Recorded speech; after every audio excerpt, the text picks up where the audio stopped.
Xin chào quý vị. Chào mừng quay trở lại kênh Trí Tuệ Phạt Học. Đây là series Tâm An Giữa Đời. Tập 4. 3 nguyên tắc cốt lõi của Phật dạy. Trong tập trước, series đã chỉ ra rằng gốc rễ của khổ đau không nằm ở hoàn cảnh, mà nằm ở tâm chưa được hiểu và thuần phục. Khi thấy được điều đó, con người bắt đầu cần một nền tảng sống rõ ràng. Tập này sẽ giới thiệu 3 nguyên tắc cốt lõi của Phật Pháp, không mang tính tôn giáo, mà như những nguyên lý sống rất đổi. Khi nghe đến Phật Pháp, nhiều người lập tức nghĩ đến nghi lễ, tụng niệm. Có người thấy gần gũi, có người lại thấy xa.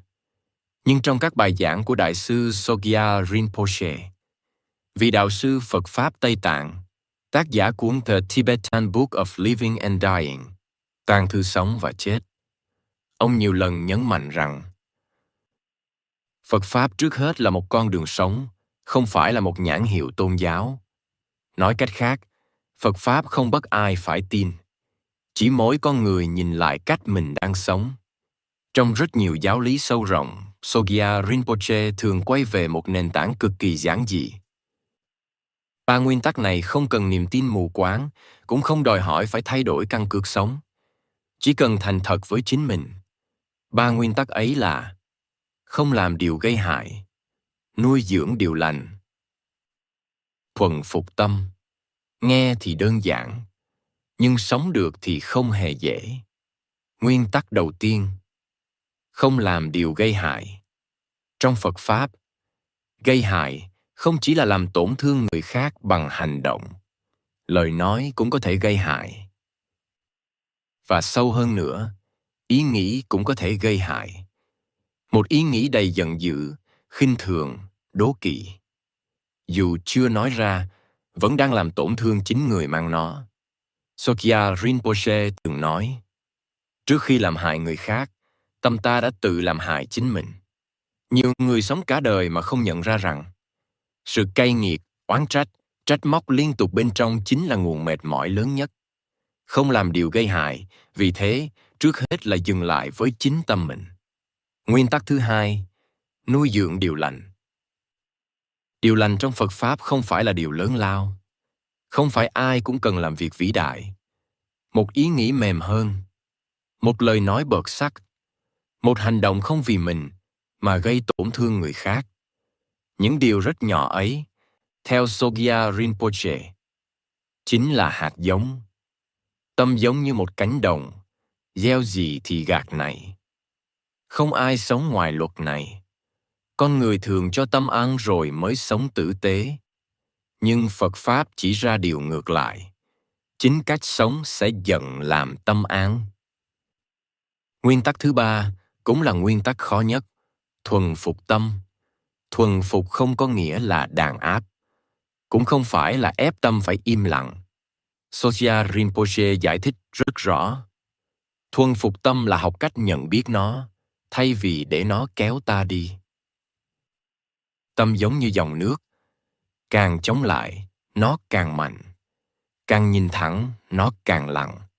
3 nguyên tắc này không tách rời nhau. Chúng nương vào nhau để vận hành. Không làm điều gây hại giúp tâm bớt thô. Nuôi dưỡng điều lành giúp tâm mềm lại. Thuần phục tâm giúp con người thấy rõ mình đang sống như thế nào. Phật Pháp không dạy con người trở nên hoàn hảo, chỉ dạy trở nên tỉnh táo. Trong các bài giảng, Sogyal Rinpoche thường nhắc rằng đa số con người sống bằng phản xạ, không phải bằng tỉnh thức. Bị chậm là phản ứng, bị tổn thương là co rút, bị khen là phấn khích. Tâm cụ thể chạy theo đời mà không ai cầm lái. Thuần phục tâm là giành lại tay lái ấy.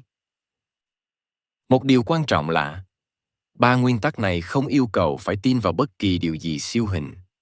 Không cần tin có kiếp sau. Không cần tin có thưởng phạt. Chỉ cần nhìn vào kết quả ngay trong đời này. Khi sống gây hại, tâm bất an. Khi sống thiền lành, tâm nhẹ hơn. Khi biết nhìn lại tâm, khổ giảm dần. Đó là kinh nghiệm, không phải giáo điệu. Sogyal Rinpoche từng nói một câu rất đáng suy ngẫm. Phật Pháp không đến để thay đổi bạn thành người khác, mà để giúp bạn trở về đúng với con người thật của mình. Không thêm, không bớt, chỉ bỏ dựng những lớp vô minh. Vì vậy, tâm an giữa đời không phải là một hành trình xa xôi, mà bắt đầu ngay từ những điều rất nhỏ trong đời sống hàng ngày. Một khoảnh khắc dừng lại trước khi nói, một lần nhìn lại tâm mình khi bất an, một lựa chọn không làm tổn thương dù có thể làm được. Ba nguyên tắc ấy, nếu được sống thật, không cần gọi tên là Phật Pháp, thì tâm cũng đã dần an. Và từ nền tảng này, câu hỏi tiếp theo sẽ tự nhiên xuất hiện. Nếu sống tử tế và hiểu tâm là quan trọng như vậy, vì sao con người vẫn khó thương nhau? Đó chính là nơi tập 5, từ bi không phải là yếu đuối, sẽ bắt đầu. Xin cảm ơn quý vị đã đồng hành cùng kênh Trí Tuệ Phật Học. Xin chúc quý vị luôn mạnh khỏe, an nhiên giữa đời thường.